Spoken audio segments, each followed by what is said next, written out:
বন্ধুগণ, আপনি যদি নতুন হয়ে থাকেন তাহলে এই কিতাবটি আপনি ব্যবহার করতে পারেন, আমল করতে পারেন। এই কিতাবটির নাম আছে কিতাবুল শয়তানা ওয়া কাহরিল আশিকি। নতুন মানুষ এই কিতাব দিয়ে খুব সুন্দর কাজ করতে পারবে। দেখুন, আপনি আমার ইউটিউব চ্যানেল ভিডিও দেখেন, অন্য ভিডিও দেখেন, আপনার মন চায় যে আমি একটা কবিরাজি একটা ভালো কিতাব নেব, আমি একজন কবিরাজ হব, এটা আপনার মন চায়। কিন্তু ঘুরতে ঘুরতে যখন আপনি একটা বাজার থেকে একটা কিতাব নিলেন ২০-৫০ টাকা দিয়ে, যখন ওই কিতাব দিয়ে কোনো কাজ হচ্ছে না, তখন আপনার মনটা উঠে যাবে। তখন মনে হবে যে আসলে পৃথিবীতে কবিরাজি বলতে কোনো কিছু নেই। অথবা দেখা গেল যে আপনি বাংলা বাজার থেকে একটা ইউটিউব চ্যানেল দেখে বাংলা বাজার থেকে অথবা অন্য চ্যানেল থেকে আপনি একটা বই নিয়ে ঠকে গেছেন। ঠকার পরে আপনি মনে করতেছেন যে না, কবিরাজি বলতে কিছু নেই, এগুলো সব ভুয়া, সব ২ নম্বর, সিটার। কিন্তু আপনাকে আশা ছাড়া যাবে না। কারণ ওরা যে আপনাকে ঠকাইলো, আসলে আপনি তো নিজেও অন্ধের মতো তাদের কাছে গেছেন, ঠকছেন। কিন্তু না, দুনিয়াতে সবাই খারাপ না। এখানে অবশ্যই ভালো মানুষ থাকবে দুনিয়াতে। আল্লাহ নিজে বলতেছেন যে যদি ভালো মানুষ না থাকতো, একটি শহরে একটা ঈমানদার না থাকতো, তাহলে আমি ওই শহরটাকে আমি ধ্বংস করে দিতাম, ওই দুনিয়াটাকে ধ্বংস করে দিলাম। কেন তোমরা কি দেখো নাই নূহ আলাইহিস সালামের আমলে আমি দেশটাকে প্লাবন দিয়ে ধ্বংস করে দিয়েছিলাম, একটা পশু পাখি পর্যন্ত বাঁচতে পারে নাই। অতএব আপনাকে এই দুনিয়াতে আপনাকে খুঁজতে হবে। মনে করুন আপনার বাড়ি হচ্ছে যশোর, আপনি যশোরে একটা ডাক্তার দেখালেন, ডাক্তার না এ রোগ ভালো করতে পারতেছে না। যশোর থেকে একটা বড় হাসপাতালে গেলেন, না এটা ভালো করতে পারতেছে না। আপনি চলে আসলেন ঢাকা, ঢাকায় এসে আসার পর আপনার রোগটা ভালো হলো।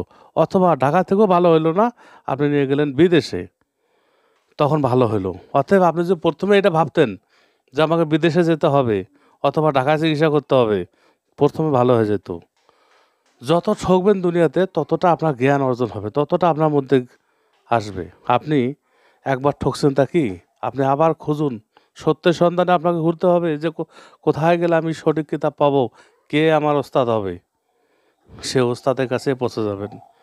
কবিরাজি বিদ্যা একটা আছে কি, এটা একটা রাজার মতো পরম্পরা। রাজা মরে গেছে, তার ছেলে রাজা। এটা এমনই একটা বিদ্যা। দেখুন, আপনি কবিরাজি বিদ্যা অর্জন করবেন, আপনি যে কবিরাজ হইতে হবে তা না। আপনি শিখে রাখুন, যখন আপনার বয়স হয়ে যাবে তখন আপনি দেখবেন আপনার কাজে লাগতেছে। আমার কথা বলি, যখন বয়স ছিল আমার ৭-৮ বছর, বাজার থেকে একটা বই নিতাম, নিয়ে একটা পড়তাম।